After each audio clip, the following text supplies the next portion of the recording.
Hello. There's perhaps no more famous an opening to fantasy stories than meeting in a tavern. And no doubt almost every single player has an outrageous tale of bar fights that quickly get out of hand. But it is surprising how few published adventures there are that take place entirely within the confines of a barroom brawl. In fact, it seems like fisticuffs in the food hall may be a particularly British role-playing tradition, with almost every example I've come across of elves, dwarves, gnomes, orcs, and humans throwing hands in the pub coming from White Dwarf, starting as early as the late 70s. And seeing as Mantic Games have released an advent calendar that allows you to celebrate the season with a fantasy festive brawl, I thought it was nigh time that someone do the essential work of tracing the lineage of this sacred and important fantasy role-playing tradition. So put up your dukes, because I'm Jordan, this is Jordan Sorcery, and today I'm charting the history of the fantasy barroom brawl.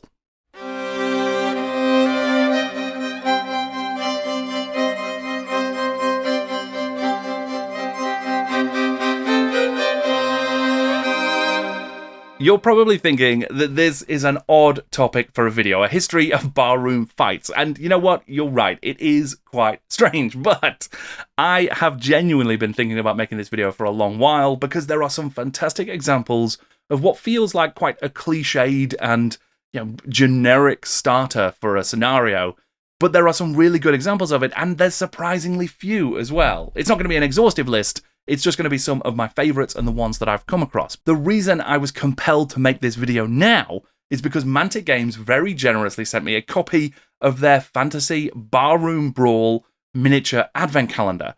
Now, that is miniature in the sense that it contains miniatures and dice and rules, not that it is tiny. It's a full 24-day calendar. I'm going to be talking more about it at the end of the video, but for now, I wanted to start and go through the lineage of this great British tradition, the pub scrap, and where better to start than with D&D and, of course, with White Dwarf. From 1979, we find White Dwarf issue 11, where we first lay our scene. It contains the earliest example of the barroom brawl scenario that I've come across so far, as written by role-playing design legend and regular contributor to early White Dwarf, Lou Pulsifer. At Games Day 3, Nick Slope entertained me with an account of a barroom brawl he had refereed using some Western gunfight rules. It occurred to me that a similar adventure based on Dungeons & Dragons rules could be devised, and Dragon Meet 1 in August 1978 gave me a chance to try it. The scenario was part RPG, part board game, and perfectly suited to convention gameplay. Players could use pre-generated characters like the Hobbit Thief, female magic user, anti-cleric, or were-rat. And there would only be a soupçon of role-playing in the brew, thanks to every pre-generated character having their own hidden agenda. Using the hex map of the bar, a very labour-intensive setup, and countless counters, the GM was expected to manage up to 15 PCs, as each turn they would write secret orders that were then revealed in player order but took place on the board simultaneously. This was designed to evoke the chaos and random, ramshackle nature of a barroom fight. Orders could be as specific as moving to a different hex or throwing a beer bottle, or they could get broader and vaguer, like follow that elf or proposition the assassin in the kitchen. Other than the secret ordering rules, the game was designed to use traditional D&D mechanics for combat, magic, everything else. Apparently, given all of the moving parts, they could take up to 3 hours to run, and the sessions were exhausting for GMs. Pulsifer described the somewhat chaotic events of one session in White Dwarf. In the second brawl, our female friend began by grabbing her chair while levitating. She climbed over the balcony rail, threw the chair at someone, threw a plant at someone else, and then shot her bow at anyone in sight for the rest of the game. A few years later, in 1982's White Dwarf issue 33, the barroom brawl would be revisited, but this time the drinks and the violence would spill out into another game system entirely. Rumble at the Tin Inn was a barroom brawl for the RuneQuest RPG written by Michael Kuehl, and it was expressly inspired by Pulsifer's previous Tavern Trashing Tumble. This is a scenario written in imitation and appreciation of Lou Pulsifer's D&D barroom brawl, and is set in Apple Lane. I first used this scenario to introduce players to the RuneQuest game system and begin my current campaign. Apple Lane was the second scenario pack published for RuneQuest in 1978, and was designed by RQ co-creator Greg Stafford. The Tin Inn, so called for its tin roof, features in descriptions of the small hamlet of Apple Lane, and even appears on the cover. In this barroom brawl scenario, it is given its own hex map, much like the one previously seen in White Dwarf 11, but this time featuring a splash of spilt beer colouring and some slightly eye-warping flagstone graphics. The rules for the scenario follow Pulsifer's pretty closely, with a laborious setup of the NPCs, tables and chairs, the hex-based movement, and the secret order mechanics to ensure everyone acts simultaneously. The stat blocks and combat rules are, of course, all designed for RuneQuest rather than D&D though. There is no description of successful sessions of the Rumble at the Tin Inn provided, nor is there any really extra hoppy flavour added to the basic rules for this one. But there were some fun names for the pre-generated PCs. Lyriel the Loot, Cerebiteles, which I'm certain I've mispronounced, Big Arg the Dark Troll, and of course his younger brother, Little Arg the Dark Troll. It would be a while before we would see any more fermenting fights in the pages of White Dwarf, but 5 years later, in 1987's White Dwarf 96, the violence and the beer hall bust-ups would finally break out in the world of Warhammer.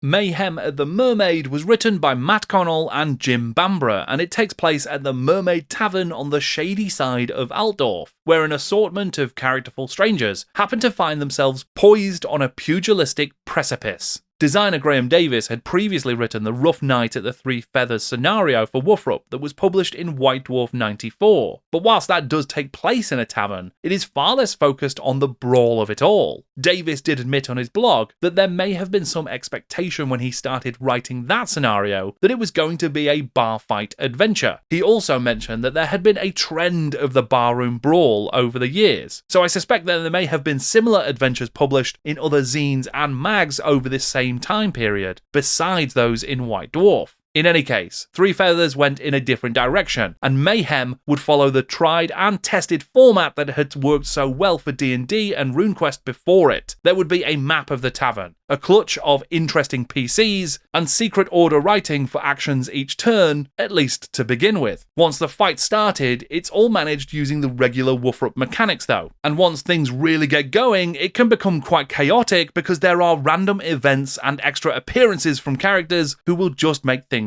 even messier. Where Mayhem diverges dramatically from its predecessors is that it introduces a lot more of the Warhammer world and tone into proceedings, as well as some lovely art by Pete Nifton and generally excellent graphic design. The characters and their backgrounds, folks like Alfreda Snertz and Hugo Fleabatter, just have that mix of humour, mundanity, absurdity, and grubbiness that Warhammer Fantasy Roleplay just does so well. And the mermaid itself is likewise lovingly described in all its grim, encrusted glory. White Dwarf was not the only place that you could find mass drunken dueling though. In fact, in the pages of another magazine, you would find rules for a barroom fight that covered both D&D and Warhammer Fantasy Roleplay.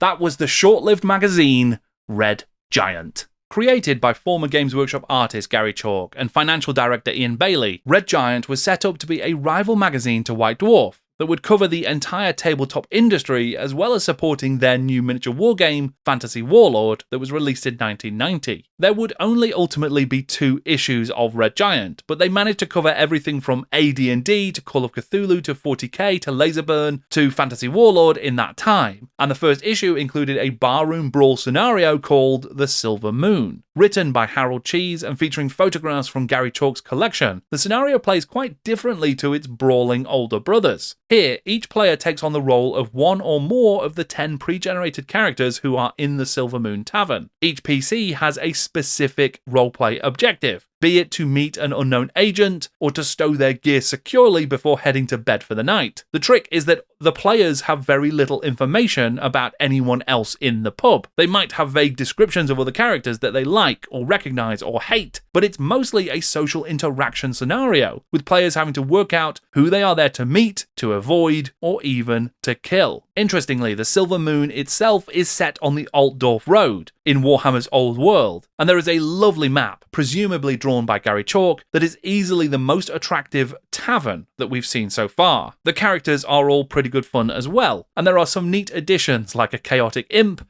Frau Himpfel the cook, and Kedzil Rundim the dwarf peddler. Now, I am certain that there are countless modules and adventures for D&D, Call of Cthulhu, everything else that feature plenty of tavern and barroom and bar action. Brawls aplenty, but I've been struggling to find specific examples that really centre the tavern fight as the sort of, the driving force of the adventure. But there was at least one other example for D&D, and that took place in the very unusual, very out there, very philosophical setting of Planescape. The Diva Spark is a scenario that fits very well into Planescape's quite metaphysical and unusual setting for D&D. It tells the story of a shape-shifting deity that starts in one tavern and stumbles through the planes into another. Though things get plenty mixed up from there, it's not so much a barroom brawl in the way that others in this video have been. But because the taverns are so central to the scenario, it felt worth mentioning at the very least. I guess I also could have called out Waterdeep's Yawning Portal that makes many appearances throughout D&D modules, but that's probably straying too far from the brawls. Back in the Warhammer world, there is an even better example of pub-based gameplay in the board game written by Rick Priestley called The Bugman's Game. Now, I have done an entire video just about it, but it is worth mentioning here because it's set in Bugman's Bar.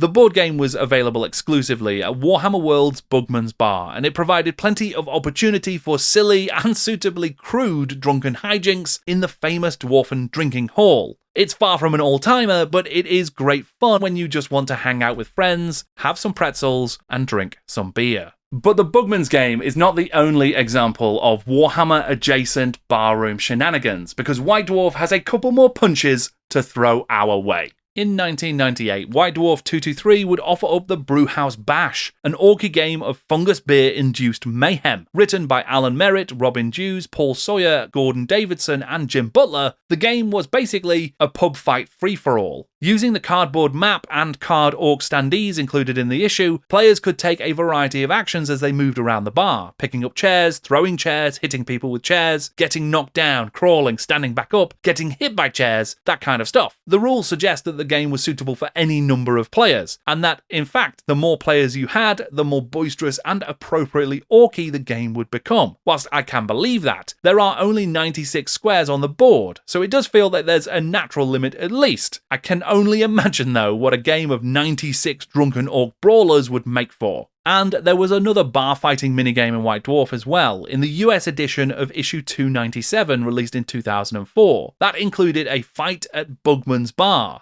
This is a game that Ant Reynolds designed, basically because he thought it would be fun to have a bar fight minigame. So here it is, a simple game that allows you and a couple of mates to smash things up in style without getting into trouble inside a pub. The game is as simple as promised, essentially a barroom skirmish battler where each player takes it in turn to move, pick up weapons, and then throw stuff or punch up other characters and patrons. It seems like perfectly pleasant tomfoolery and definitely owes more to the Brewhouse Bash than earlier White Dwarf bar fights.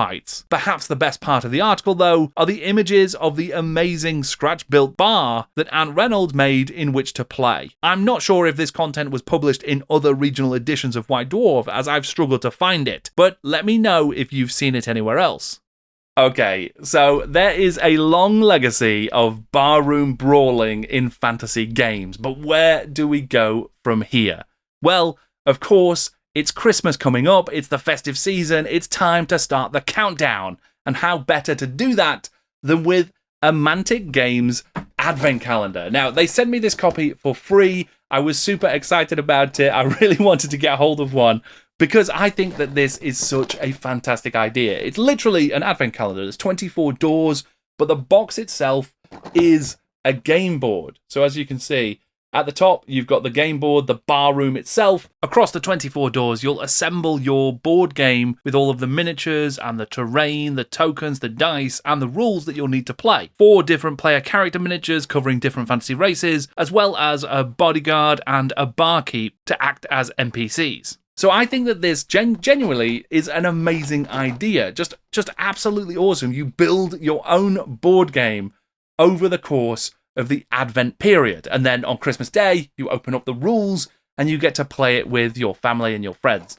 That is such a cool idea and a great setting as well, of course. A bar room, a traditional fantasy tavern where things are going to get out of hand and you're going to be fighting with your fellow revelers on Christmas in the pub.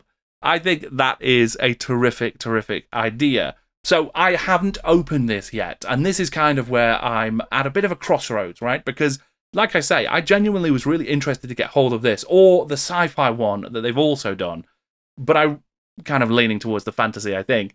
And I wanted to get hold of this for Christmas. Now, normally I get a tea-based advent calendar, and I hopefully still will get one, because I love my festive teas over the course of the period. But I also wanted to be opening this and pulling out these new miniatures and new cool stuff every single day. So I'm thinking about whether or not I do a little video to open up all of the doors and just share with you all of the content. I know there are some unboxings elsewhere on YouTube already, so if you want to see what's inside, you can do that. But I'm also kind of torn because I quite want to enjoy it over the Christmas period. I think it's, like I say, I think it's a really fun idea. An advent calendar that is chock full of miniatures. I cannot believe that there is nothing similar from anybody else because it's such a cool idea. I guess I'm asking for your thoughts. Drop in the comments below. Please let me know. Do you think I should do a quick video where I open up everything and I talk about everything that's in it and maybe even demo the game? Or would you rather I post on social media, maybe post a few times on YouTube as community posts as I open it over the course of the Christmas period and just share a little bit about my journey with the advent calendar over Christmas, over Advent? In any case, you can get hold of these right now. I think the fantasy and sci-fi ones are still in stock, but they are, I believe, selling quite quickly. So I put links in the description below so you can go and get these if you want. There's still time before Advent begins. For now, I'm going to call it there. I want to thank Mantic again for sending me a copy of the calendar. Thank you very much for watching. I'm Jordan, and this is Jordan Sorcery.